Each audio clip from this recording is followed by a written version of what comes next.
Presiden Amerika Serikat Donald Trump berjanji tidak akan membiarkan Israel mencaplok tepi barat. Janji itu disampaikan dalam pertemuan tertutup bersama para pemimpin Arab dan Muslim di markas PBB pada Rabu 24 September 2025. Mengutip dari Tribun News, bahwa alasan utama Trump menolak rencana aneksasi karena khawatir stabilitas politik Timur Tengah runtuh. Trump menilai pencaplokan bisa memicu bubarnya perjanjian Abraham yang menjadi tonggak normalisasi Israel dengan negara Arab sejak 2020. Menurut Trump, langkah sepihak Israel hanya akan melemahkan legitimasi negara Arab di mata publik pro-Palestina. Ia juga menganggap ambisi Netanyahu bisa menghancurkan warisan diplomatik yang ia bangun di kawasan. Trump lalu memperkenalkan dokumen yang disebut Rencana 21 Poin Trump sebagai solusi pasca Perang Gaza. Dokumen itu mencakup tata kelola, mekanisme keamanan, hingga penghentian rencana aneksasi tepi barat. Sementara itu, utusan perdamaian Steve Witkoff menjelaskan rencana itu ditujukan untuk menjawab kekhawatiran Israel dan negara tetangga.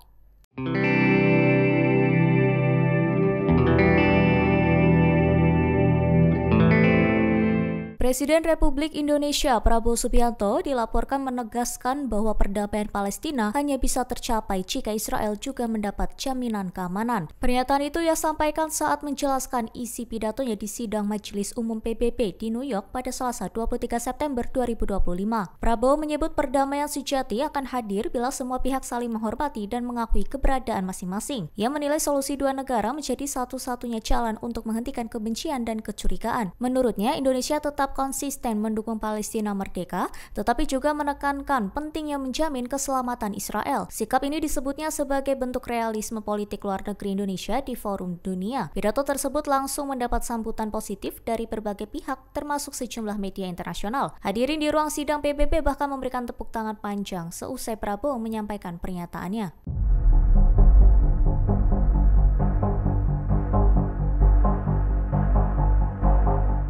Presiden Amerika Serikat Donald Trump dikabarkan mendapat apresiasi dari sejumlah pemimpin negara Arab dan Islam seusai memimpin pertemuan penting di sela sidang Majelis Umum PBB. Pertemuan itu digelar bersama Qatar dengan menghadirkan Yordania, Turki, Indonesia, Pakistan, Mesir, Uni Emirat Arab, dan Arab Saudi. Mengutip dari Tribun News pada 25 September 2025, bahwa para pemimpin memuji Trump karena dianggap berani mengambil langkah diplomatik dengan membuka forum internasional yang membahas Perang Gaza dan stabilitas Timur Tengah. Trump juga dinilai membuka jalur komunikasi konstruktif dengan negara Arab dan organisasi kerjasama Islam. Meski begitu, dukungan yang diberikan tetap bersyarat. Para pemimpin menegaskan perang antara Hamas dan Israel harus segera dihentikan. Mereka mendorong gencatan senjata, pembebasan sandera, serta masuknya bantuan kemanusiaan sebagai langkah awal menuju perdamaian yang adil. Dengan apresiasi ini, Trump diharapkan bisa mengubah citra Amerika Serikat yang selama ini dinilai terlalu berpihak pada Israel. Mesir dilaporkan mulai mengambil langkah nyata dengan melatih pasukan keamanan Palestina melalui program baru yang telah berjalan sejak akhir Agustus 2025.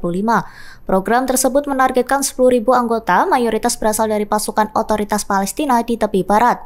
Perdana Menteri Mesir Mustafa Madbuli juga mengonfirmasi pada Rabu 24 September 2025. Ia menegaskan pelatihan dilakukan dengan dukungan masyarakat internasional, serta Mesir siap memperluas program tersebut jika diperlukan. Bahkan sejumlah personel Palestina telah lebih dulu dikirim untuk mengikuti kursus 6 bulan di Akademi Militer Mesir sebagai kelompok awal. Selain itu, Mesir disebut berkoordinasi dengan Yordania dalam program ini. Pemerintah Mesir menilai konflik Palestina tidak hanya bisa dipandang dari sisi keamanan, melainkan juga membutuhkan solusi politik yang adil dan berkelanjutan. Download Tribun X sekarang, menghadirkan lokal menjadi Indonesia.